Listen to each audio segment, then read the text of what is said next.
They stood at the heart of American power, yet behind the curtain, they were locked in a bitter, secret war.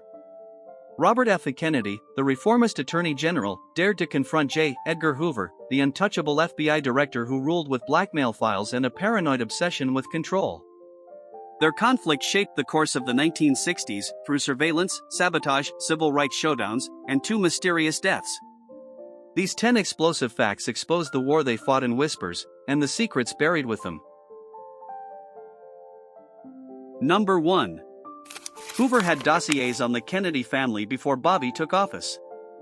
Before Robert Kennedy even entered the Justice Department in 1961, J. Edgar Hoover had amassed years of intelligence on the Kennedy family. He kept files on Patriarch Joseph Kennedy's rumored bootlegging connections, JFK's sexual escapades, and even RFK's college relationships. Some sources allege Hoover maintained surveillance on Bobby as early as 1952 during his work with the Senate. He also viewed the Kennedy rise as a dynasty built on deceit. Hoover reportedly called Bobby a dangerous radical in a boy's suit. And in one FBI memo from 1959, an agent wrote, "Director advises increased watch on Kennedy boys, movement suggests ambition." Was this a professional rivalry or Hoover's personal vendetta against a family he feared? Number 2. Hoover allegedly held blackmail material on RFK and Marilyn Monroe. The affair between Robert F. Kennedy and Marilyn Monroe remains one of the most persistent and controversial rumors in American history.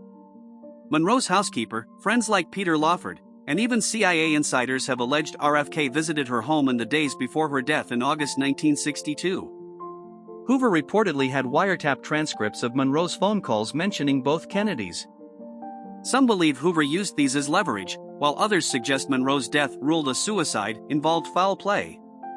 One 1964 FBI file claims Monroe had recorded a red diary detailing nuclear secrets allegedly discussed with RFK. That diary vanished within 24 hours of her death and was never seen again. Was Marilyn's silence to protect Bobby or to protect Hoover's hold on Washington? Number 3. The MLK surveillance order was Hoover's trap and Bobby walked into it. In 1963, RFK signed off on Hoover's request to wiretap Martin Luther King Jr., citing supposed ties to communist advisor Stanley Levison. But Hoover used this green light to unleash a ruthless campaign against King. The FBI recorded King's hotel room liaisons, mailed him threatening anonymous letters, and tried to destroy his marriage, all while Hoover quietly blamed Bobby for the surveillance. When the infamous suicide letter was sent to King, RFK was reportedly livid but trapped. Revoking the wiretap would expose the entire operation. Some historians argue Hoover tricked Bobby into authorizing the surveillance, then leaked details to smear both men. Others suggest Hoover intentionally baited Bobby into approving morally compromising actions. Was Hoover framing Bobby to destroy both King and Kennedy in one move? Number 4. Hoover sabotaged RFK's civil rights agenda at every turn. Robert Kennedy tried to force the FBI to investigate the KKK, protect black activists, and dismantle segregationist power structures. But Hoover resisted, claiming civil rights leaders were either communists or immoral.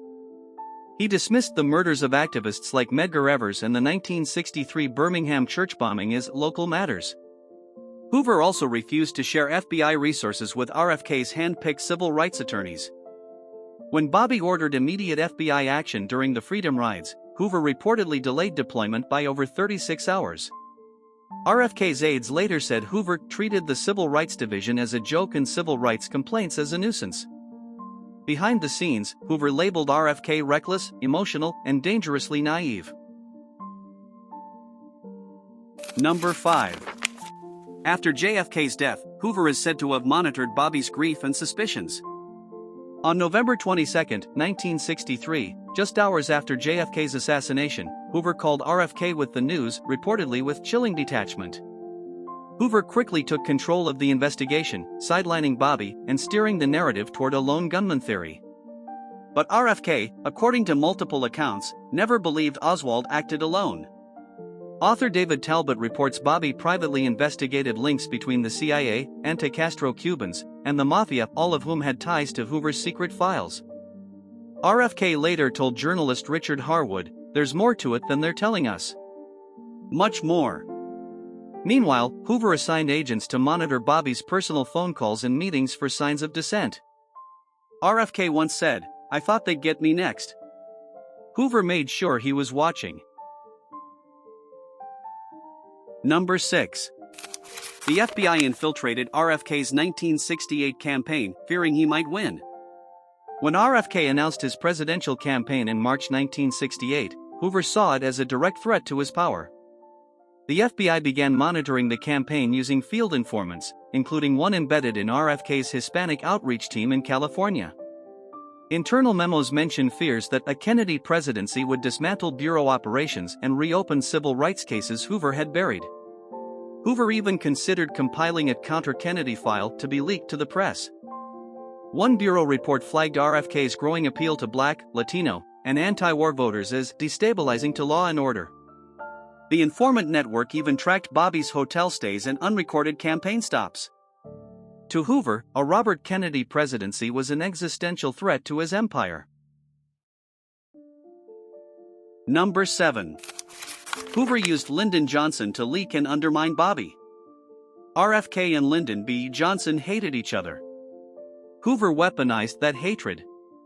He regularly delivered private intelligence briefings to LBJ, often featuring slanted or damaging material about RFK, including Bobby's meetings with anti-war clergy, alleged radical activists, and journalists critical of Vietnam. In return, Johnson granted Hoover unprecedented power, even signing a bill in 1965 that allowed him to remain FBI director for life. LBJ once joked to aides, "Hoover knows what I had for breakfast and what Bobby did last night." Hoover reportedly told Johnson, "You don't want that boy coming after you in '68. Hoover played both sides, keeping LBJ scared of Bobby and Bobby scared of Hoover. Number 8. RFK's assassination investigation was rushed and some say manipulated. RFK was shot on June 5, 1968, by Sirhan Sirhan, but the case raised immediate questions. Witnesses claimed they heard more shots than Sirhan's gun could fire. The coroner, Dr. Thomas Noguchi, found powder burns suggesting the fatal shot came from behind, yet Sirhan was always in front of RFK. Hoover's FBI insisted Sirhan acted alone and dismissed eyewitness discrepancies. Later investigations revealed FBI agents never tested the gun's ballistics against the fatal bullet. Even RFK's own family, including Robert F. Kennedy Jr., has questioned whether the full truth was ever told. Was Hoover protecting the truth or burying it? Number 9. Hoover's personal file on RFK included everything, even family drama. In his infamous official and confidential files, Hoover kept not only political dirt but deeply personal information about RFK. Sources close to Hoover's longtime aide Clyde Tolson confirmed the file included transcripts of private calls, alleged marital issues between Bobby and Ethel, and even details about the mental health struggles of some of their 11 children. Hoover believed personal humiliation was the ultimate weapon. After his death, several RFK-related files were mysteriously classified, others vanished, and some were allegedly handed to LBJ's legal team. One file reportedly included handwritten notes describing RFK as emotionally unstable, sexually compulsive, and ideologically unfit. Historian Tim Weiner wrote that Hoover used such files as insurance policies against accountability. RFK wasn't just Hoover's political opponent, he was Hoover's ultimate psychological target. Number 10. In the end, Hoover outlived Bobby, and his legacy was intact. Robert F. Kennedy died in June 1968. Hoover remained FBI director until his death in 1972, the longest tenure in U.S. federal history. He was never fired, never publicly reprimanded, and his private files remained largely intact during his lifetime. The man who waged war on civil rights leaders, blackmailed presidents, and helped shape American paranoia, survived nearly every opponent, including the Kennedys. Even in death, Hoover's reach remained. His secret files triggered a quiet panic in Washington before they were sealed. It wasn't until the Church Committee in 1975 that America learned the true scope of his abuses. As RFK once said, "The problem with Hoover is not what he does in public, it's what he can do in secret."